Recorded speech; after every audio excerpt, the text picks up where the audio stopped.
नमस्कार, स्वागत है आप सभी का आयुष्मान भव में। मैं हूं प्रीति सिंह। आयुष्मान भव में आज हम बात करेंगे थायराइड से जुड़ी समस्याओं की। थायराइड गर्दन के पास तितली के आकार की एक ग्रंथि यानी ग्लैंड होती है और भारत में हर 10 में से एक शख्स थायराइड की समस्या से कहीं ना कहीं जूझ रहा है। भारत में करीब 4 करोड़ से ज्यादा थायराइड के मरीज हैं। थायराइड ग्रंथि का जो काम है वो थायराइड हार्मोन का स्राव करना है, जो कई कामों के संतुलन का काम करता है। थायराइड होने पर शरीर की प्रतिरोधक क्षमता कम हो जाती है, जिससे शरीर में कई तरह की समस्याएं नजर आने लगती हैं। थायराइड से जुड़े रोग दुनिया भर में सबसे कॉमन एंडोक्राइन डिसऑर्डर्स में से हैं। थायराइड की समस्या पहचानने के कोई खास लक्षण नहीं होते, इसलिए कई लोगों को ये पता ही नहीं चलता कि उनको थायराइड से जुड़ी दिक्कत है, कोई समस्या है। 1/3 लोगों को पता ही नहीं होता कि वो इससे पीड़ित हैं।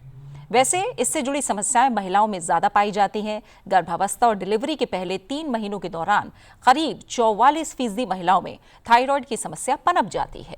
तो आइए आज बात करते हैं थायराइड से जुड़ी समस्याओं की और इन समस्याओं से बचाव, उपचार और निदान की। और इस पर चर्चा के लिए मेरे साथ आज 3 खास मेहमान स्टूडियो में जुड़े हुए हैं, जो अलग अलग पैथी से जुड़े हुए हैं और विशेषज्ञ हैं।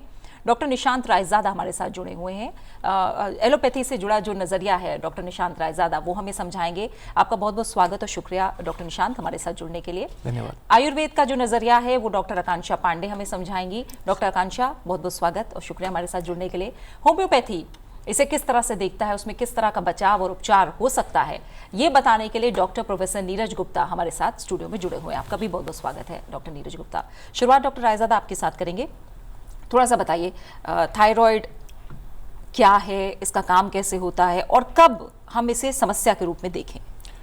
तो थायराइड, जैसे आपने शुरू में बोला, थायराइड बॉडी में एक ग्लैंड है जो कि एक थायराइड हार्मोन बनाता है और ये हार्मोन बॉडी में बहुत सारे जो प्रक्रियाएं हैं उनको सही रूप से चलाने के लिए जिम्मेदारी वो रखता है। समस्या 2-3 तरह से हो सकती है। सबसे कॉमन जो समस्या है वो ये है कि थायराइड ग्लैंड जो है वो ज़रूरत से कम काम कर रहा होता है, यानी कि थायराइड हार्मोन कम मात्रा में बना रहा होता है। ये सबसे कॉमन, सबसे ज़्यादा देखी जाने वाली बीमारी है।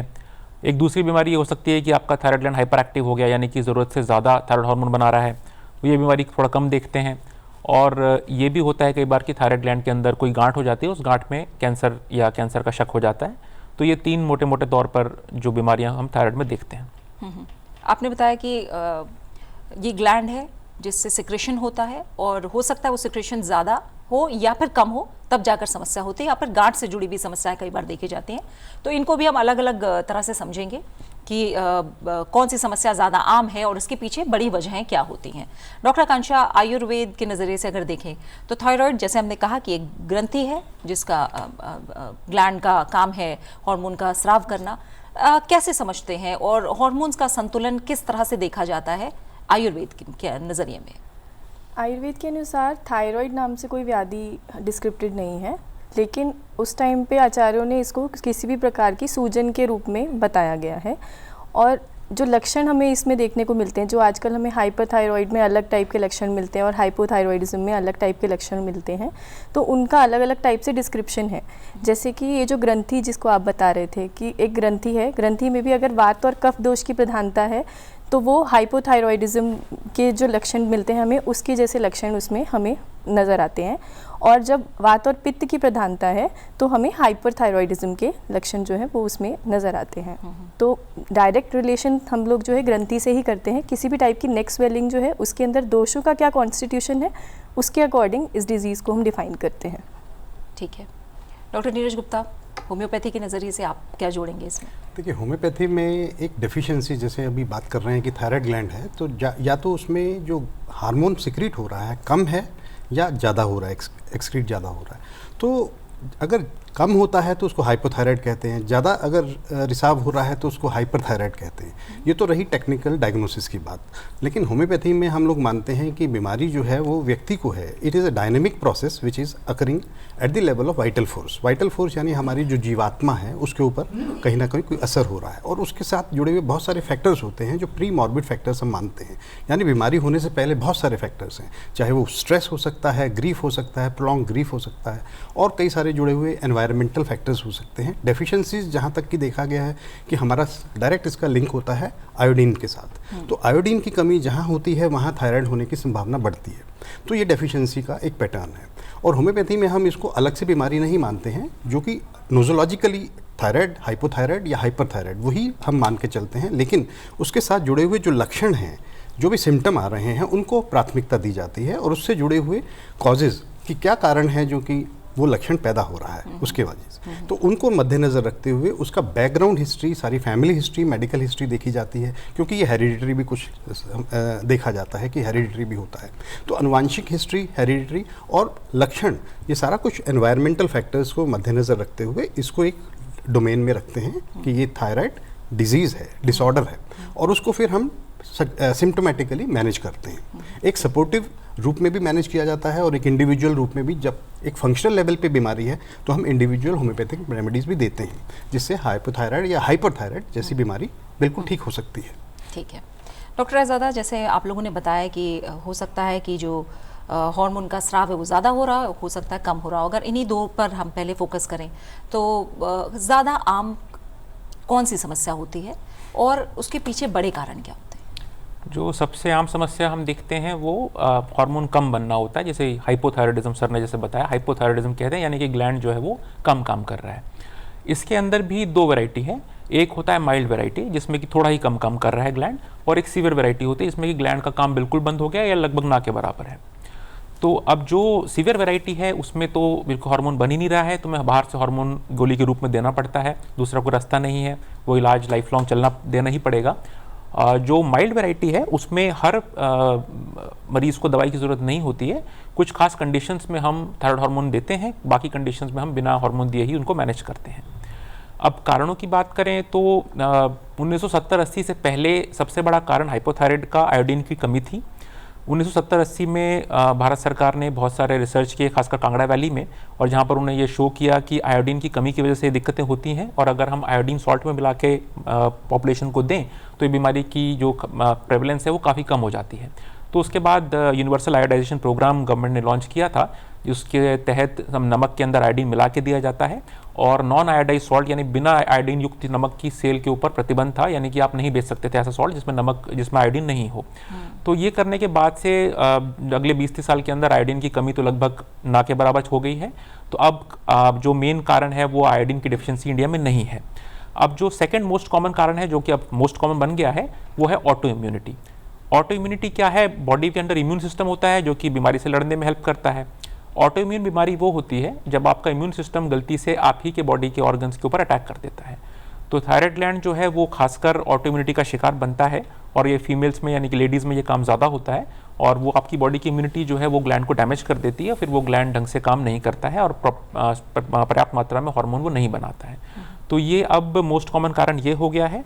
लेकिन आज कुछ समय से हम ये देख रहे हैं कि अब जो प्रतिबंध था कि आपको नॉन आयोडाइज्ड सॉल्ट नहीं बेच सकते, वो प्रतिबंध हटा दिया गया था करीब 5-10 साल पहले, और अब सेंधा नमक का यूज़ काफ़ी लोग करने लगे हैं।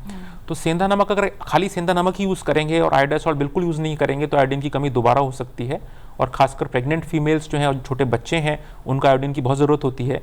तो वो अगर नॉन आयोडाइज्ड सॉल्ट या सेंधा नमक इस्तेमाल करते हैं तो उन्हें आयोडीन की कमी और उससे होने वाले थायराइड की बीमारियां हो सकती हैं, और बच्चों में तो परमानेंट असर भी हो सकता है, उनके दिमाग के ऊपर मंदबुद्धि भी वो हो सकते हैं। तो डॉक्टर आज़ादा, जो आपने आयोडीन की कमी वाली बात कही, तो हमने घेंघा जो इस रोग को कहा जाता है वो ज़्यादातर देखा है जिसमें गला फूल जाता है, उतना आम अब वो नहीं दिखता है। तो इसके भी जो मैं कहूँ लक्षण होंगे या जो हमें बाहरी तौर पर दिखाई देगा या आंतरिक तौर पर महसूस होगा, वो भी अलग अलग हो सकते हैं क्या? जी बिल्कुल ठीक कहा आपने। वो जो घेंघा की समस्या होती है वो आयोडीन डिफिशिएंसी में ज़्यादा देखी जाती है। जो ऑटोइम्यून वैरायटी होती है जो अब कॉमन हो गई उसमें घेंघा ज़्यादा बड़ा नहीं होता है या कई बार नहीं भी होता है। तो अब उसका कारण तो बदल चुके हैं। अब जो सिम्टम है, जो लक्षण है, वो थोड़ा सा और भी मुश्किल हो गए हैं पता करना। छोटे बच्चों में हाइट का ना बढ़ना थायराइड की कमी की निशानी हो सकती है। बच्चे का थोड़ा सा सुस्त रहना, पढ़ाई में ज़्यादा अच्छा नहीं कर पाना, ये भी थायराइड की बीमारी के लक्षण हो सकते हैं। फीमेल्स में ज़्यादा कॉमन होती है ये बीमारी, तो उनमें पीरियड्स में रेगुलरिटी होना या पीरियड्स का रुक जाना ये देखा जा सकता है। इनफर्टिलिटी भी देखी जा सकती है। इसके अलावा ज़्यादातर तौर पर जो सिम्टम्स हैं वो नॉन स्पेसिफिक होते हैं। बदन दर्द होना, थकावट लगना, ज़्यादा नींद आना, ज़्यादा ठंड लगना, ये एक स्पेसिफिक सिम्टम हो सकता है कि पहले आपको उतनी ठंड नहीं लगती थी लेकिन अब आपको ठंड ज़्यादा महसूस करते हैं, ज़्यादा स्वेटर की, ज़्यादा कंबल की ज़रूरत पड़ रही है। स्किन का ड्राई रहना भी एक सिम्टम हो सकता है। तो इस प्रकार के सिम्टम हैं जो कि थोड़े से नॉन स्पेसिफिक होते हैं, बहुत वो नहीं होते हैं। तो लेकिन जो जिन एज ग्रुप में ये बीमारी ज़्यादा होती है वहाँ हम ये सिम्टम सुनते हैं तो हम थायराइड का टेस्ट कराने की सलाह देते हैं। ठीक है, तो कुछ सिम्टम्स की बात डॉक्टर आज़ादा ने की है। डॉक्टर आकांक्षा पांडे, आप और किन लक्षणों की बात करेंगे और आयुर्वेद क्या मानता है कि बड़ा कारण क्या है थायराइड असंतुलन के पीछे? आयुर्वेद के अनुसार जो थायराइड है वो बेसिकली एक मेटाबॉलिक डिसऑर्डर है, तो हम लोग अग्नि को ही इसमें प्राधान्य देते हैं। और देखा भी जाता है कि हाइपोथैलेमिक पिट्यूटरी थायराइड एक्सिस जो है उसका रिलेशन जो है वो गट एक्सिस के साथ है। थायराइड गट एक्सिस जो है वो भी काफ़ी रिलेटेड है। तो अगर बहुत लंबे टाइम तक आपका गट कॉम्प्रोमाइज उस एनवायरनमेंट में है तो वो क्या है, क्रोनिक इन्फ्लेमेशंस को ट्रिगर करता है, और वो क्रोनिक इन्फ्लेमेशंस जो है वो कहीं ना कहीं वापस ये साइकिल जो है, विशियस साइकिल जो है, इसको डिस्टर्ब करता है। तो थायराइड जो है वो गट से बहुत ज़्यादा रिलेटेड है। तो हम लोग जब भी चिकित्सा करते हैं, जब बल्कि इसका डिस्क्रिप्शन भी जो जहाँ पे आता है, इसीलिए उसको एज अ डिजीज़ प्रॉपर नहीं बताया है। एक सिम्टम बताया है कि हाँ, गलगंड नाम से कोई एक व्याधि हो सकती है, या गंडमाला जिसको गॉइटर भी बोलते हैं, जिसमें हमें सूजा हुआ गला दिखता है, इस टाइप से उसका डिस्क्रिप्शन है। तो जब हम चिकित्सा की बात करते हैं इसकी, तो मेनली हमें अपनी गट हेल्थ की ही चिकित्सा करनी होती है। मेटाबॉलिकली उसे करेक्ट करना होता है पेशेंट को, देयर बाय वो अपने आप थायराइड के ऊपर भी काम करता है, और बाकी जो क्रोनिक इन्फ्लेमेटरी चीज़ें उसके बॉडी में अकर हो रही हैं वो सब भी अपने आप रिलीफ होती हैं। ठीक है, डॉक्टर नीरज गुप्ता, कारणों में कुछ और कारण भी आप बताना चाहेंगे? क्योंकि आजकल हम देख रहे हैं जो स्ट्रेस है, या फिर स्लीप पैटर्न का बदलना है, या फिर अब आप समझ सकते हैं आजकल तनाव भी अलग लेवल पर है, तो क्या ये भी कारण है कहीं ना कहीं जिनकी वजह से थायराइड लेवल पर असर पड़ता है? बिल्कुल, ये बहुत सारे पेशेंट्स के अंदर देखने को मिलता है। When we take the history, तो हिस्ट्री में मिलता है कि सडन चेंज, जैसे फीमेल्स मैरिज के बाद एक नए घर में जाती हैं, माहौल एकदम एनवायरनमेंट चेंज होता है, एक्सपेक्टेशंस चेंज हो जाती हैं, वर्किंग स्टाइल चेंज हो जाता है, तो बहुत ज़्यादा ग्रीफ या बहुत ज़्यादा स्ट्रेस में रहने से थायराइड होने की संभावना भी एक स्टडीज़ में देखी गई है। तो एक ये इनडायरेक्ट लिंक मिलता है, सिर्फ डेफिशिएंसी या हाइपर एक्टिव थायराइड की वजह से ही नहीं बनती, लेकिन ये पीछे कुछ डायनेमिक कॉजेज़ हैं जो मैं बात कर रहा था। क्योंकि होम्योपैथिक में हम मानते हैं कि देयर आर फंडामेंटल कॉजेज़, जिसमें हम म्याजम्स को समझते हैं। सोरा, साइकोसिस, सिफिलिस, 3 म्याजम्स होते हैं। जहाँ फंक्शनैलिटी डिस्टर्ब हो रही है, सिर्फ एक फंक्शनल लेवल की प्रॉब्लम है, वो सोरा उसमें आता है पैटर्न में। और जहाँ वो ग्लैंड बढ़ रहा है, जैसे गॉइटर हो रहा है, तो एक दूसरा म्याजम आ जाता है साइकोटिक। और जहाँ उसमें डिस्ट्रक्शन होना शुरू हो जाता है, या ऑटोइम्यून डिसऑर्डर की वजह से हो जाता है, या ऑटोइम्यून थायराइडाइटिस एक कंडीशन है, तो उसको हम सिफिलिटिक या ट्यूबरकुलर म्याजम के अंदर समझते हैं। तो उसके हिसाब से, ये पैटर्न के हिसाब से हम दवाइयाँ देते हैं म्याजम को समझते हुए। और इसमें जैसे मैंने पहले भी कहा कि लक्षण को मेन मुद्दा बनाया जाता है कि जो सिम्टम है वो तो एक कॉमन सिम्टम है ही, जैसे कोल्ड इंटॉलरेंस होना, या फटीग का रहना, या मेमोरी के ऊपर भी इफेक्ट आता है इसका, तो वो तो एक कॉमन सिम्टम है। उसके अलावा जो एक पिक्यूलियर इंडिविजुअल सिम्टम्स होते हैं किसी पेशेंट के एड ऑन, उसके अलावा, तो उनको हम फोकस ज़्यादा करते हैं, और उसी के बेस पे हम दवाई चयन करते हैं। और वो दवाई कॉन्स्टिट्यूशनल मेडिसिन से हम लोग इस ये बीमारी हो या कोई भी बीमारी हो, उसको हम ट्रीट करते हैं। ठीक है। और डॉक्टर रायज़ादा, अगर हम महिलाओं और पुरुषों की तुलना करें तो ये देखा गया कि महिलाओं में थायराइड से जुड़ी समस्या काफ़ी ज़्यादा है। इसके पीछे क्या बड़ी वजह है? इसके पीछे वजह जो है वो हमें पक्के तौर पर पता नहीं कारण क्या है, लेकिन ऑटोइम्यून बीमारियां, जैसे मैंने बताया, जिसमें कि बॉडी की इम्यूनिटी आपके बॉडी को ही अटैक कर देती है, ये बीमारियां, सभी तरह की बीमारियां फीमेल्स में ज़्यादा मिलती हैं। जो फीमेल में एस्ट्रोजन हार्मोन होता है, ऐसे कहते हैं कि एस्ट्रोजन हार्मोन का लेवल अगर हाई रहता है बॉडी में तो उससे ऑटोइम्यूनिटी थोड़ा सा बढ़ जाती है। दूसरी ये बात है कि जो स्ट्रेस की बात डॉक्टर नीरज सर ने बोली, स्ट्रेस एक इम्पॉर्टेंट कंट्रीब्यूटर होता है ऑटोइम्यून बीमारियों में, और फीमेल्स में स्ट्रेस की मात्रा ज़्यादा मिलती है, उनमें टेंशन एक्सेट्रा ज़्यादा पाया जाता है। तो ये सब सोचा जाता है कि शायद इनकी वजह से हुआ हो, लेकिन एग्जैक्टली कारण क्या है, फीमेल्स में क्यों ज़्यादा होता है, वो अभी भी हमें पता नहीं। ठीक है। महिलाओं को लेकर ही जब हम बात कर रहे हैं, इसी में आप और क्या जोड़ेंगे डॉक्टर आकांक्षा पांडे? और गर्भावस्था के दौरान खास तौर से महिलाओं में देखा जाता है, तब ये समस्या ज़्यादा बढ़ती है, ऐसा क्यों? एक्चुअली जो महिलाओं का बेसिक नेचर होता है वो एक्सप्रेस करने वाला नहीं होता है। तो जब हम स्ट्रेस को बिल्डअप करते हैं अपने अंदर, तो वो अपने आप ही हमारा ऑटोइम्यून जो सेटअप होता है उसको ट्रिगर करता है। तो एक तो वन ऑफ द कॉज ये है। दूसरा कि अभी तो काफ़ी चेंज इसमें आ गया है, लेकिन स्टिल महिलाएं जो हैं अपने न्यूट्रिशनल स्टेटस का ध्यान नहीं रखती हैं। पहले वो पूरे घर को खाना खिलाएंगी, उसके बाद जो भी बचे रहेगा वो खाएंगी। अपना फुल बैलेंस्ड मील जो है वो लेना यूजुअली अवॉइड कर देती हैं। कुछ ख़त्म हो गया तो मतलब ये सब चीज़ें जो है उसमें एक फैक्टर रहती है। और दूसरा, अपने तो जैसे सर ने भी बताया कि उनका हैबिट रहता है कि पूरे घर के बारे में सोचना, तो उससे वो अलग स्ट्रेस भी उनके अंदर हैबिचुअल होती है, उसके लिए वो बिल्डअप हो जाता है। तो ये फैक्टर्स जो है उसमें ज़्यादा रोल प्ले करते हैं। और एक तो प्रकृति जो है, मैं इसमें थोड़ा ऐड करना चाहूँगी महिलाओं के पॉइंट से अलग, कि हर एक इंडिविजुअल जो है उसका प्रकृति बॉडी कॉन्स्टिट्यूशन जो है वो अलग अलग होता है। तो जब वो अपने बॉडी कॉन्स्टिट्यूशन के अगेंस्ट कुछ भी लाइफस्टाइल फॉलो करता है तो उससे रिलेटेड डिजीज़ ही उसको ज़्यादा सफ़र करने में देखने को मिलता है कि वो उसी से रिलेटेड ज़्यादा सफ़र करता है। क्योंकि कुछ पेशेंट्स होते हैं जिनमें हाइपोथायरॉयडिज्म है, कुछ पेशेंट, ये अगर हम सिर्फ थायराइड स्पेसिफिक बात करें, कुछ में है थायराइड है। तो वहाँ पे क्या है, अगर किसी को हाइपरथायरॉयडिज्म है तो वो ऑलरेडी पेशेंट जो है वो, ये डिज़ीज़ भी एक वात और पित्त प्रधान डिज़ीज़ है, और अगर वो खाना भी उसी टाइप का ले रहा है, ज़्यादा स्पाइसी खा रहा है या फिर जंक फूड ले रहा है, प्रोसेस्ड फूड ले रहा है, तो ये सब क्या है, इसको एग्रेवेट करेगा। तो वो डिज़ीज़ ऑटोमेटिकली कंट्रोल में नहीं होके वो डिज़ीज़ में कन्वर्ट होगा ही होगा। और इसी तरह vice versa for hypothyroidism as well. और दूसरा जैसे स्लीप पैटर्न जो है, अब आयुर्वेद के अनुसार जो है रात को जगना जो है वो भी हेल्दी नहीं है, दिन में सोना वो भी हेल्दी नहीं है।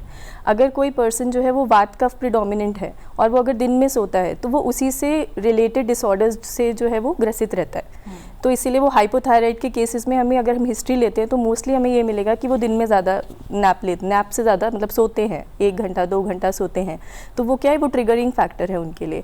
और ऐसे ही जो लोग रात को जगते हैं, ज़्यादा देर जगेंगे, तो उनके केस में हमें देखने को मिलता है हाइपरथायरॉयडिज्म में ये वाली हिस्ट्री जो है वो कॉमनली मिलती है।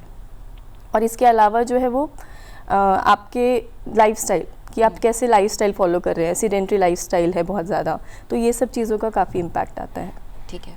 और डॉक्टर नीरज गुप्ता, जब हमने बात की कि ये माना जाता है कि हर 10 में से एक भारतीय थायराइड से जुड़ी समस्या से जूझ रहा है, तो थायराइड की जब समस्या की बात आती है, आप लोगों ने कई लक्षण बताए कि वजन बढ़ जाता है, पैरों में, चेहरे पर सूजन आ जाएगी, कमजोरी लगेगी, भूख नहीं लगेगी, नींद ज़्यादा आएगी, ठंड लगेगी, बहुत सारे सिम्टम्स हैं जो आप लोगों ने बताया।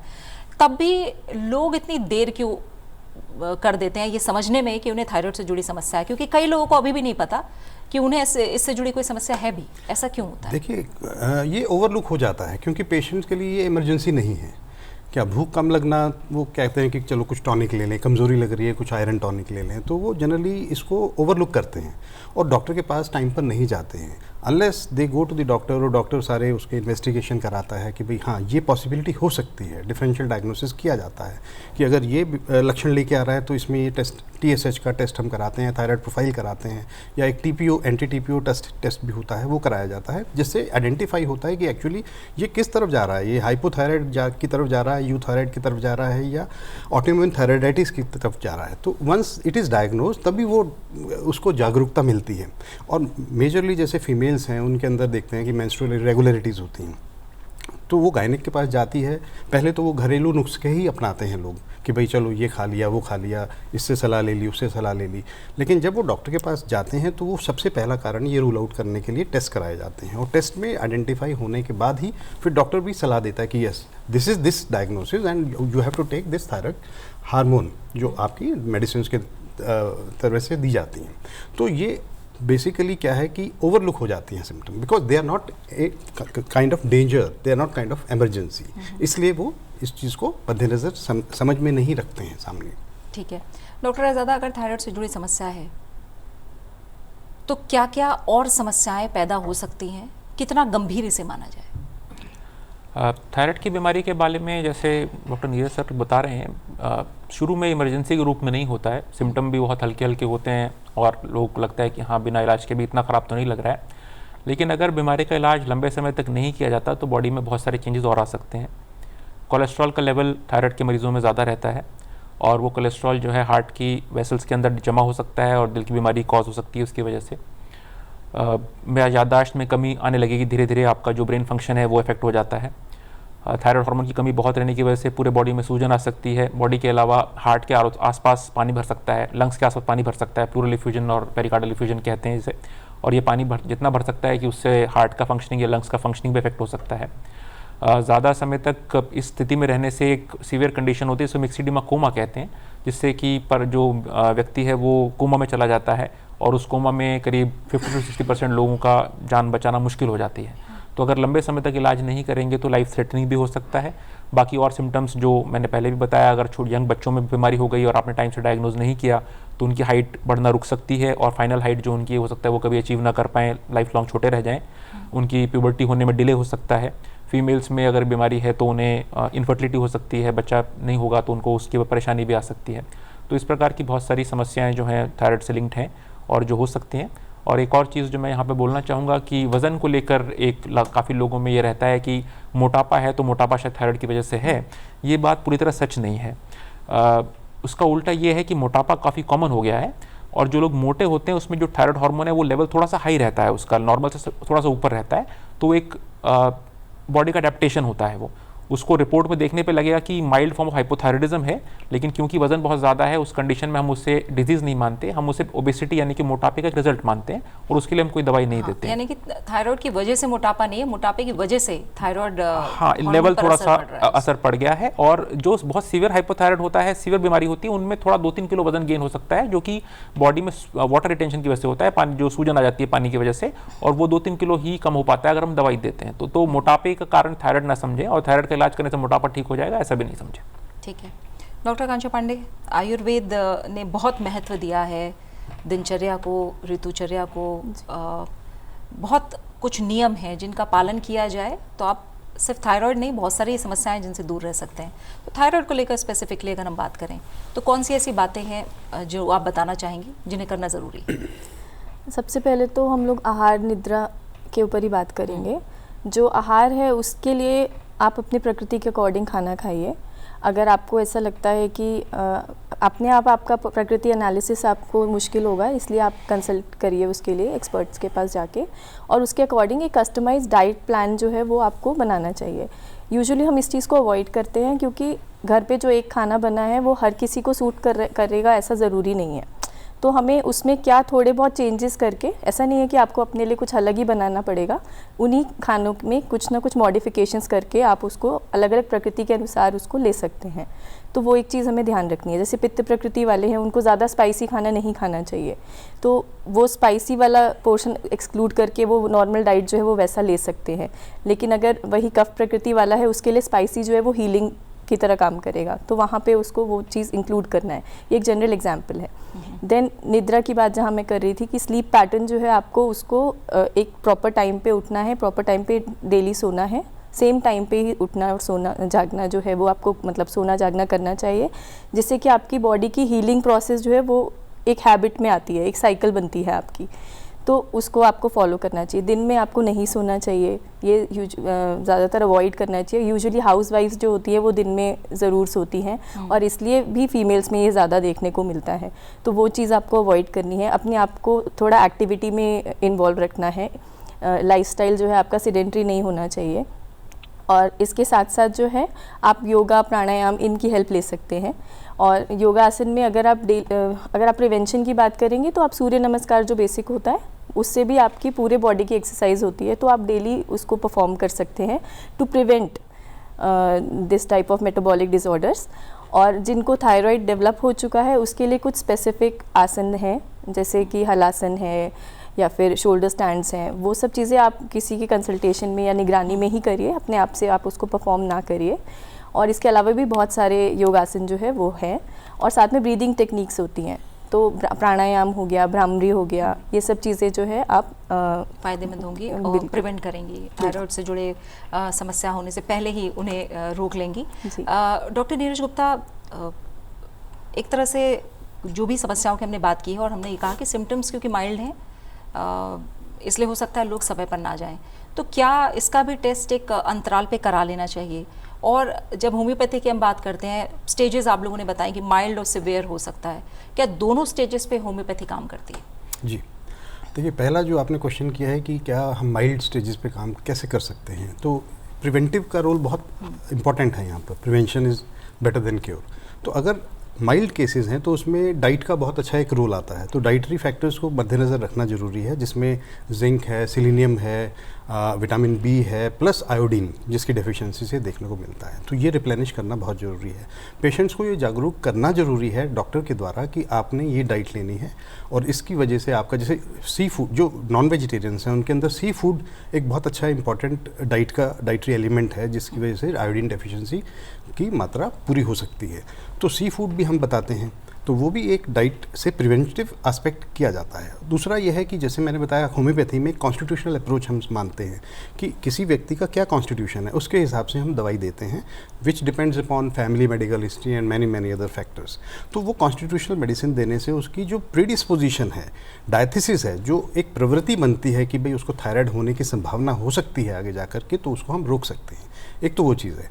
जहाँ ये माइल्ड से मॉडरेट या सीवियर केसेस में जाता है, तो जैसे देखते हैं कि भाई जैसे एक गर्भावस्था की बात आती है फीमेल्स के अंदर, तो ये डायरेक्ट लिंक बनता है बच्चों की मेमोरी के ऊपर। बच्चों के जो मानसिक ग्रोथ है वो एक इम्पेयरमेंट आती है, ना केवल ये स्केलेटल डिस्प्लेशियाज भी होते हैं, जो बच्चे की ग्रोथ नहीं होती, जैसे डॉक्टर साहब ने भी बताया कि उनकी हाइट नहीं बढ़ती। तो ये जनरली ड्यूरिंग प्रेगनेंसी अगर किसी को थायराइड होता है तो पहले तो गायनिक वैसे ही उनको कहते हैं कि भाई it has to be controlled, the levels of thyroid hormone should be managed. तो वो चीज़ होती है। उसके बाद अगर सीवियर एरियाज़ में जा रहा है पेशेंट, तो उसके हिसाब से फिर दवाइयाँ अलग अलग बन सकती हैं मैनेजमेंट के हिसाब से। ठीक है डॉक्टर, ज़्यादा कहा यह जाता है कि अगर आपने एलोपैथी ट्रीटमेंट शुरू किया और थायराइड से जुड़ी समस्या एक बार अगर आपने गोली स्टार्ट कर दी तो आपको जीवन भर लेना पड़ेगा। इसमें कितनी सच्चाई है, और क्या माइल्ड लेवल पे ही एलोपैथी में दवाइयाँ शुरू हो जाती हैं? देखिए, ऐसा कुछ नहीं है कि दवाई शुरू कर देंगे तो दवाई की आदत पड़ जाएगी। कुछ बीमारियां ऐसी होती हैं जिनका कोई परमानेंट क्योर नहीं होता है, तो उसमें अपने आप को हेल्दी रखने के लिए दवाई आपको लेना पड़ेगा। अब दवाई बंद कर देंगे तो स्थिति में पहले तो स्थिति में लौट कर आ जाएंगे, उससे ज़्यादा और कुछ नहीं होगा। तो जो सीवियर कंडीशन है उसमें तो एलोपैथी के हिसाब से क्योर होना इम्पॉसिबल है। उसमें तो आपको थायराइड हार्मोन देना पड़ेगा और वो लाइफ लॉन्ग ही लेना पड़ेगा। जो माइल्ड केसेस होते हैं उसमें ज़्यादातर पेशेंट को ज़रूरत नहीं होती हार्मोन देने की, तो हम उन्हें कोई दवाई नहीं देते, उन्हें एक हेल्दी लाइफस्टाइल करने की सलाह देते हैं। लेकिन कुछ कंडीशन जैसे प्रेगनेंसी अगर आप प्लान कर रहे हैं या करेंटली प्रेग्नेंट हैं तो उसमें माइल्ड हाइपोथायराइडिज्म भी रिस्की हो सकता है, तो हम उसमें ट्रीट करते हैं और फिर जब वो प्रेगनेंसी का टाइम कंप्लीट हो जाता है उसके बाद हम ट्रीटमेंट बंद भी कर देते हैं। अगर किसी को बहुत बड़ा घेंगा बड़ा हो रहा है उस कंडीशन में भी हम हार्मोन की ट्रीटमेंट शुरू कर देते हैं, चाहे रिपोर्ट में माइल्ड ही आ रहा हो। और एंटीबॉडी एक होती है टी2 एंटीबॉडी, अगर वो एंटीबॉडी पॉजिटिव आती है इसका मतलब बॉडी में ऑटोइम्यूनिटी लेवल ज़्यादा है और इसका मतलब है कि आने वाले कुछ महीनों में उनका जो बीमारी है वो माइल्ड से सीवियर में कन्वर्ट हो जाएगी, तो उस स्थिति में भी हम एडवांस में शुरू कर देते हैं। इसके अलावा किसी का कोलेस्ट्रॉल लेवल बहुत ज़्यादा है, किसी को हार्ट प्रॉब्लम ऑलरेडी है, तो उन कंडीशन में भी काफ़ी मरीजों को हम माइल्ड में भी दवाइयाँ देने की डिसीजन ले सकते हैं। बिल्कुल। और अब हम कुछ प्रश्नों को शामिल करते हैं। डॉक्टर आज़ादा, ये जो प्रश्न हमें अनीता गोयल ने गोवा से भेजा है और ये जानना चाह रही हैं कि मुझे थायराइड से जुड़ी समस्या है, पहले मेरा लेवल 10 था, अब 6 हो गया है, अब मुझे कितने mg की टैबलेट लेनी चाहिए? देखिए, पूरी तरह पे तो बताना मुश्किल है इसमें। जो लेवल 10 था उस टाइम पर बिना दवाई लिए 10 था या दवाई खाते खाते 10 था, ये हमें मालूम नहीं है। जो 10 लेवल है वो 10 हमारा कट ऑफ लेवल होता है। 10 के अबव जो होता है उसको हम सीवियर की तरफ मानते हैं और 10 से नीचे को तो हम माइल्ड मानते हैं। तो अगर बिना दवाई लिए 10 है तो तुरंत दवाई की ज़रूरत शायद नहीं होती है। हम टेस्ट को 2-3 महीने बाद दोबारा रिपीट करके देखते हैं, कई बार लेवल अपने आप नीचे आ जाता है और 10 के नीचे अगर मेंटेन रहता है तो हम दवाई कई बार नहीं भी देते हैं। बट अगेन जो मैंने कंडीशंस बताई कि प्रेगनेंसी प्लान कर रहे हैं, प्रेग्नेंट हैं या हार्ट की बीमारी है, तो उसमें दवाई की ज़रूरत पड़ सकती है। और बाकी अदरवाइज अगर ऑलरेडी दवाई खाते खाते आया है तो 6 लेवल भी कंट्रोल नहीं है, कंट्रोल लेवल तो एटलीस्ट 5 के नीचे ही होगा। तो डिपेंडिंग ऑन कितनी दवाई वो खा रहे हैं उसके हिसाब से डोज एडजस्ट करना पड़ेगा। लेकिन जो मोस्ट कॉमन गलती मरीज़ करते हैं और कई बार डॉक्टर बताने में भूल भी जाते हैं बिजी प्रैक्टिस में, थायराइड की दवाई सुबह खाली पेट खानी होती है और दवाई खाने के बाद 1 घंटे तक आप चाय या नाश्ता नहीं ले सकते, आप केवल पानी पी सकते हैं। अगर आपने चाय या नाश्ता ले लिया तो दवाई आपने जो खाई है वो पेट में ही ख़राब हो जाएगी, और जबकि आप खा रहे होंगे 50 पावर की दवाई लेकिन बॉडी में शायद 10 भी नहीं जा रहा है, तो उसके बाद टेस्ट कराने पर लेवल आपको हाई मिलेगा और कई बार इसको देखते हुए डॉक्टर फिर डोज बढ़ा देते हैं। तो इस तरह से डोज ऊपर नीचे होती रहती है क्योंकि जो सही मात्रा है वो बॉडी में पहुंच ही नहीं रही है। और दूसरी चीज़ ये कि दवाई को रोज़ खाना होता है क्योंकि ये एक हार्मोन है जिसकी कमी बॉडी में है। तो अगर आपको 30 दिन के लिए बताया गया रोज़ 25 मिलीग्राम खाना है तो 25 को 30 से मल्टीप्लाई करेंगे तो 750 आएगा। अगर आप बीच में 4 दिन छोड़ देंगे खाना तो आपका लेवल 750 से नीचे यानी कि 700 या 650 कुछ खाया होगा आपने, तो आपकी रिपोर्ट भी नॉर्मल नहीं आएगी। तो ये गलतियाँ मरीज़ करते हैं, इसकी वजह से लेवल फ्लक्चुएट करता है और इनको ना करेंगे तो लेवल स्टेबल रहेगा। बिल्कुल। और क्योंकि आपने खाली पेट बताया है और एक सवाल कल्पना पाठक का गुजरात से हमारे पास आया, वो भी यही जानना चाह रही हैं। उनका कहना है कि थायराइड की दवा जो है वो गर्म पानी या चाय के साथ ली जा सकती है क्या? तो आपने कहा सिर्फ पानी ले सकते हैं, वो पानी भी क्या गर्म हो सकता है, क्या कैसे लेना है, एक बार फिर से अगर आप बताएं। पानी नॉर्मल होना चाहिए, गर्म नहीं होना चाहिए, ठंडा हो सकता है पर नॉर्मल होना चाहिए। और चाय तो खास करके बिल्कुल भी नहीं लेना है, चाय 1 घंटे तक नहीं ले सकते।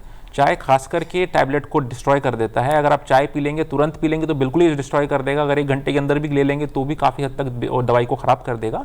तो चाय को तो 1 घंटे तक बिल्कुल नहीं ले सकते हैं। और बहुत अगर तेज़ गर्म पानी लेंगे तो उसका भी टैबलेट पे असर हो सकता है। तो नॉर्मल पानी जो रूम टेम्परेचर पे हो वो ले सकते हैं, हल्का ठंडा पानी भी ले सकते हैं। लेकिन उसको लेने के बाद आपको 1 घंटे तक ध्यान से रखना है कि और कुछ भी खाना पीना नहीं है। ठीक है। डॉक्टर कांक्षा पांडे, जो अगला सवाल है वो जनार्दन सिंह का पंजाब से है और ये जानना चाहते हैं कि आयुर्वेद में ऐसे कौन से उपाय हैं, क्योंकि मुझे थायराइड हुआ और मैं ये चाहता हूँ कि मेरा थायराइड बिल्कुल ख़त्म हो जाए बिना दवाइयों के।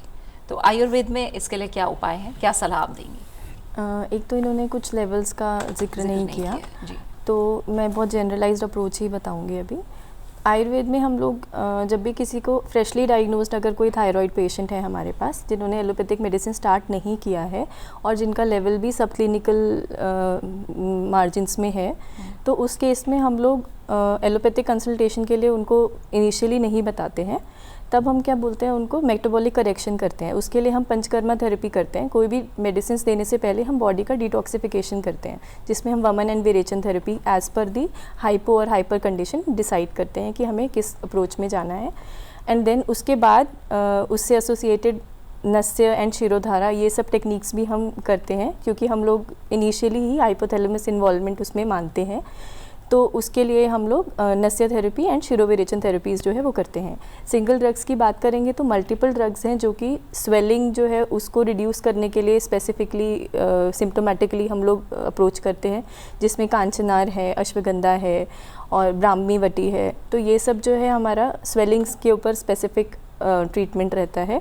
इसके अलावा हम नस्य जो बताते हैं, नस्य जो है वो हमें स्ट्रेस को भी रिलीव करता है और साथ ही डाइट एंड लाइफस्टाइल, ये सब चीज़ें जो है हमारा बेसिक अप्रोच रहता है जब हम थायराइड के पेशेंट के लिए अप्रोच करते हैं। और यही जब अगर पेशेंट बहुत ज़्यादा हाई लेवल्स के साथ हमारे पास आता है, उस केस में हम लोग ऑल्टरनेट मेडिसिन के साथ में ही काम करते हैं, मतलब कॉम्प्लीमेंट्री मेडिसिन के साथ में हम लोग काम करते हैं। जब भी हम उस केस में भी हमें पहले डिटॉक्सिफिकेशन ही करना है, लेकिन डिटॉक्सिफिकेशन के साथ में हम एक्सपर्ट कंसल्टेशन जो है वो साथ में ही रखते हैं। और मॉनिटर जो है, कंटिन्यूस मॉनिटरिंग जो है वो थायराइड की वो रहती है। अगर वो कम रहती है, मतलब थायराइड अगर प्रोफाइल ठीक लिमिट्स में आ रहा है, तो वो कंसल्टेशन के बाद उसकी डोज जो वो ले रहे हैं, ऑलरेडी मेडिसिन जो ले रहे हैं, उसको वो एक्सपर्ट जो है वो अपने आप रिड्यूस करते हैं। ठीक है। और डॉक्टर नीरज, अब जो अगला सवाल है वो मैं आपको बताती हूँ। ये जो सवाल पूछा है ये होम्योपैथी से जुड़ा ही सवाल है। ललिता ने तेलंगाना से ये सवाल हमें भेजा। ये कह रही है कि मुझे थायराइड है, लेकिन थायराइड जो है वो अब नॉर्मल हो गया है, इसलिए मैं चाहती हूँ कि मैं दवा अब नहीं ले रही हूँ। और ये चाहती हैं, जो उन्होंने विस्तार से बताया है, कि आगे थायराइड भी ना हो और मुझे कोई एलोपैथी दवा भी ना लेनी पड़े। तो इसके लिए होम्योपैथी किस तरह से सहारा बन सकती है? देखिए, होम्योपैथिक मैंने जैसे पहले बताया कॉन्स्टिट्यूशनल अप्रोच है, तो ये बहुत सही समय है कि आप डॉक्टर के पास जाएं, होम्योपैथिक कंसल्टेंट के पास जाएं, अपना पूरा केस बताएं, वो आपकी पूरी डिटेल लेकर के समझ करके आपको एक कॉन्स्टिट्यूशनल मेडिसिन देंगे। और उससे ना केवल प्रिवेंशन होगा, बल्कि आगे आपका जो थायराइड फ्लक्चुएट होता है तो वो भी कंट्रोल रहेगा। और लाइफस्टाइल और डाइट मैनेजमेंट ये भी साथ साथ आपको गाइड किया जाएगा। You must have to go to the particular doctor, homeopathic doctor. तो आपके लिए बिल्कुल सही समय है इस समय, क्योंकि आपके लेवल्स ठीक हैं, आपकी दवाई छूट भी सकती है। और अगर आप के साथ कोई कोमॉर्बिड कोई प्रॉब्लम्स नहीं हैं तो बिल्कुल आप ठीक हो सकती हैं, बिल्कुल क्योर भी हो सकता है। और माइल्ड अगर आपके लेवल्स रहे हैं पहले, तो माइल्ड लेवल्स में तो बहुत अच्छा इसमें क्योर होता है, उसमें सिर्फ होम्योपैथिक से मैनेज हो जाता है। जो सीवियर केसेस हैं जहाँ 10, 11 या उससे ज़्यादा ऊपर रहता है, तो उसमें हम ऐड ऑन करते हैं। तो ऐड ऑन करने से मेडिसिन ये रहता है कि उसमें जल्दी रिकवरी होने के चांसेस होते हैं और levels are going to come fast back. यानी कि अच्छे किसी विशेषज्ञ को दिखाएं, हाँ, और उनसे सलाह लें, तो ज़रूर होम्योपैथी इनकी मदद कर सकती है। डॉक्टर निशांत रायज़ादा, अगला जो सवाल है वो ज़फ़र इमाम खान का मुंबई से है। और ज़फ़र साहब जानना चाह रहे हैं कि मेरा थायराइड बहुत बढ़ा हुआ है और डॉक्टर ने मुझे एडोल दवा लिखी है, क्या मैं थायरॉक्सिन भी साथ में ले सकता हूँ? और उन्होंने थायरॉक्सिन बंद कर दी है। थायरॉक्सिन बंद करने की सलाह तो हम नहीं देते अगर सीवियर केस है और TSH अगर काफ़ी बढ़ा हुआ है तो, क्योंकि उसको कंट्रोल में लाने ईजी नहीं है बिना थायरॉक्सिन लिए। दूसरा एक भ्रम जो लोगों को रहता है वो इसको समझते हैं कि ये कोई केमिकल दवाई है, लेकिन ये दवाई नहीं है। ये जो हार्मोन थायराइड ग्लैंड बनाता है वही हार्मोन है, उसी हार्मोन को बाहर सिंथेसाइज करके रूप में दिया जाता है। तो ये कोई केमिकल एजेंट नहीं है, तो इसको लेने से कोई साइड इफेक्ट होगा ऐसा नहीं होना चाहिए। अगर आप सही मात्रा में लेंगे तो साइड इफेक्ट ज़ीरो होगा इसको खाने से। तो इनको तो सलाह मैं यही दूंगा कि थायराइड की दवाई बंद नहीं करें। ये दूसरी दवाई का जिन्होंने बात की वो मैं नहीं जानता कि वो दवाई क्या है, बट जो भी इलाज करें वो किसी क्वालिफाइड डॉक्टर की सलाह से ही करें। चाहे आयुर्वेदिक इलाज कर रहे हैं या होम्योपैथिक कर रहे हैं तो ध्यान ये रखें कि जिसके पास जा रहे हैं वो क्वालिफाइड डॉक्टर हों, वो कोई क्वैक नहीं हो, और फिर उनकी सलाह से करें। वहाँ तक मेरी बात है तो मैं थायराइड की दवाई बंद करने की सलाह इनको तो नहीं दूंगा। ठीक है। अगला सवाल है डॉक्टर कांक्षा पांडे, अभिलाषा कौर ने बिहार से पूछा है। अभिलाषा कह रही है कि मेरी नींद पूरी हो जाती है, फिर भी पूरा दिन ऐसा लगता है कि मैं सो जाऊं, लेटी रहूं, कुछ काम करने का मन नहीं करता। क्या ये थायराइड से जुड़ा हो सकता है? क्योंकि ये थोड़ा सा घबरा रही हैं कि अगर मैं टेस्ट के लिए किसी गई और कोई ऐसी बात आई सामने तो उससे इन्हें कहीं कोई समस्या या दिक्कत ना हो जाए। जी बिल्कुल, इसका रिलेशन हो सकता है थायराइड से, लेकिन मैं इन्हें बस यही कहूँगी कि घबराने की ज़रूरत नहीं है आपको। अगर थायराइड है भी तो अगर टाइमली हम उसका इंटरवेंशन देंगे तो वो कंट्रोल में आ सकता है, और अगर आप यही कमज़ोरी जो है लिंगर ऑन करते रहेंगे तो ये क्रोनिसिटी हो सकती है और बाकी और कोई डिजीज़ भी डेवलप कर सकती है आगे जाके। तो इसलिए बेटर है कि आप इवैल्यूएट कराइए। खुद से थायराइड का इवैल्यूएशन कराने की भी ज़रूरत नहीं है, आप पहले कंसल्टेंट के पास जाइए और वो जितने भी रिलेटेड टेस्ट हैं वो सारे लिखेंगे, क्योंकि फीमेल्स में लिथार्जीनेस का reason one of the reason is thyroid, but other than भी बहुत सारे हैं, जैसे हीमोग्लोबिन की कमी होना, ये भी एक मुख्य कारण जो है वो फीमेल्स में देखने को मिलता है। डॉक्टर नीरज गुप्ता, अगला सवाल है हर्ष गंभीर का दिल्ली से। हर्ष कह रहे हैं कि मुझे थायराइड की समस्या है, मेरे गले में कफ जमा हो जाता है, खुजली होती है, कभी कभी गले में बहुत दर्द भी महसूस होता है, घबराहट बनी रहती है। तो क्या ये भी थायराइड की वजह से ही है? ज़रूरी नहीं है कि ये थायराइड के लक्षण हो, क्योंकि अगर खुजली है, दर्द है तो दैट मीन्स फेरिंजाइटिस हो सकता है या गले का कोई संक्रमण हो सकता है। तो आप ज़रूर डॉक्टर से मिलें और उनको एक बार चेकअप कराइए ताकि वो रूल आउट करें। थायराइड अगर है तो उसकी जो हमने लक्षण डिस्कस किए हैं वो हो सकते हैं पॉसिबली, बट जो आप लक्षण दे रहे हैं, जो आपने सिम्टमेटोलॉजी बताई है वो थायराइड नहीं है। तो बेस्ट पॉसिबल अभी जो मैं सजेशन दूंगा वो यही कि आप डॉक्टर के पास जाइए, अपना गला ENT को दिखाएं या किसी जनरल फिजिशियन को दिखाएं। वही निर्धारित करेगा कि आपको क्या टेस्ट कराने हैं या नहीं कराने हैं, या सिर्फ दवाइयों से ठीक हो सकता है। जी ठीक है। तो अब क्योंकि समय भी पूरा हो रहा है, डॉक्टर निशांत रायज़ादा, आप क्या बताएंगे कब अपना चेकअप कराना ज़रूरी है, और ख़ासकर जो थायराइड लेवल है उनका चेकअप कराना किस उम्र के बाद ज़रूरी है, और अगर पता लगता है तो इससे कैसे माइल्ड लेवल पर ही रोका जा सकता है? डूज एंड डोंट्स की अगर बात करें तो आप क्या कहेंगे जाते जाते? ये बीमारी फीमेल्स में बहुत कॉमन मिलती है, तो फीमेल्स खासकर अगर वो प्रेगनेंसी के आसपास हैं तो नॉर्मली चेक कराने की सलाह उनके गायनेकोलॉजिस्ट दे देते हैं, और नहीं भी दे रहे हैं तो आपको कर लेना चाहिए। अगर आपकी फैमिली में थायराइड की प्रॉब्लम रही है, आपकी मदर को, आपकी सिस्टर को अगर रहता है, तो फैमिली मेम्बर्स में करीब साल में हर 2 साल में एक बार करीब आप जांच करा के देख सकते हैं, कुछ चांसेस हैं आपको ज़्यादा होने के। इसके अलावा सब लोगों को टेस्ट कराने की ज़रूरत नहीं है। अगर कोई सिम्टम मिलता है तो लगता है बच्चा ग्रो नहीं कर रहा है तो थायराइड का टेस्ट कर लेना चाहिए। अगर आपको लगता है कोलेस्ट्रॉल लेवल आपका हाई बताया गया है तो थायराइड की जांच होनी चाहिए। अगर हार्ट कंडीशन भी आपको कुछ नोन है तो भी थायराइड का टेस्ट कर लेना चाहिए। इसके अलावा जो सिम्टम्स की हमने बात करी, अगर आपको वो सब सिम्टम्स हैं, आपको लगता है कि थकावट लग रही है, ठंड ज़्यादा लग रही है, स्किन ड्राइनेस हो रहा है, सूजन लग रही है चेहरे के ऊपर, पैरों के ऊपर, उन कंडीशन में आप डॉक्टर के पास जाएँ और डॉक्टर वो चेक करके बताएंगे। अगर सिम्टम थायराइड से लिंक्ड है तो उसमें थायराइड की टेस्ट करने की सलाह देंगे। ठीक है।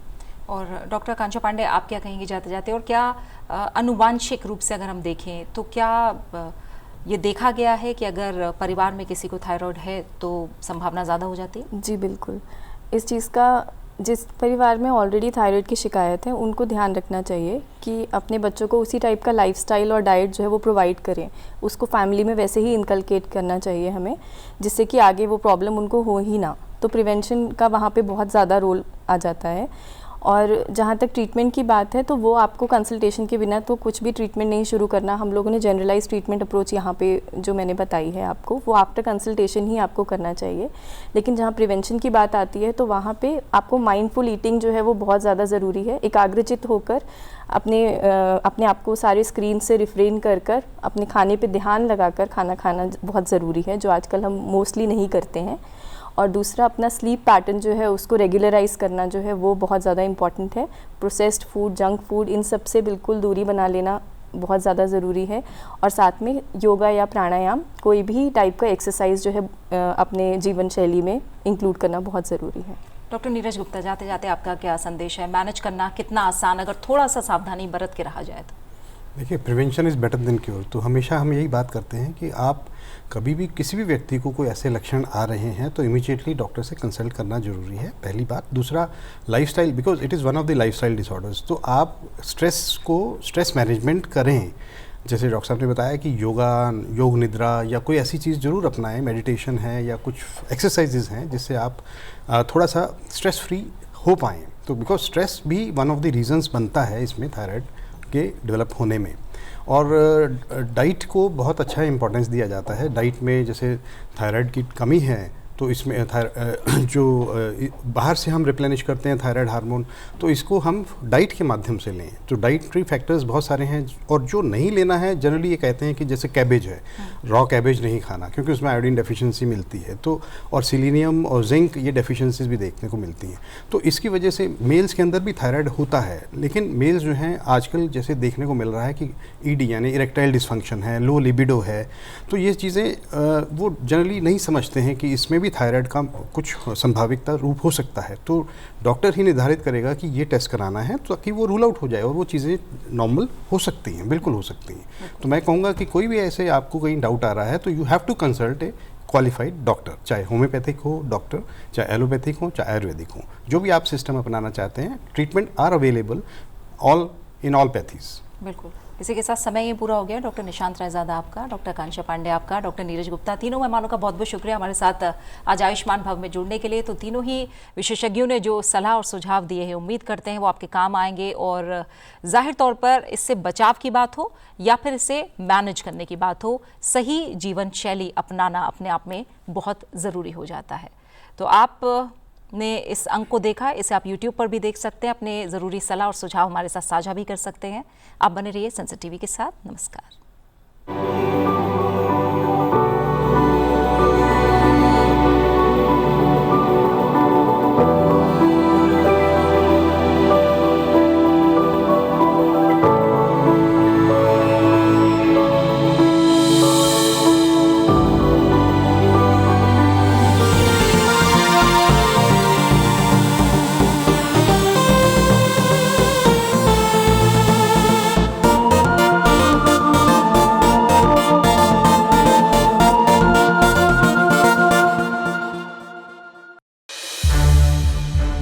सनसेट टीवी के और भी प्रोग्राम्स देखने के लिए सब्सक्राइब करें हमारा YouTube चैनल और हाँ, इन्हें लाइक और शेयर करना ना भूलें।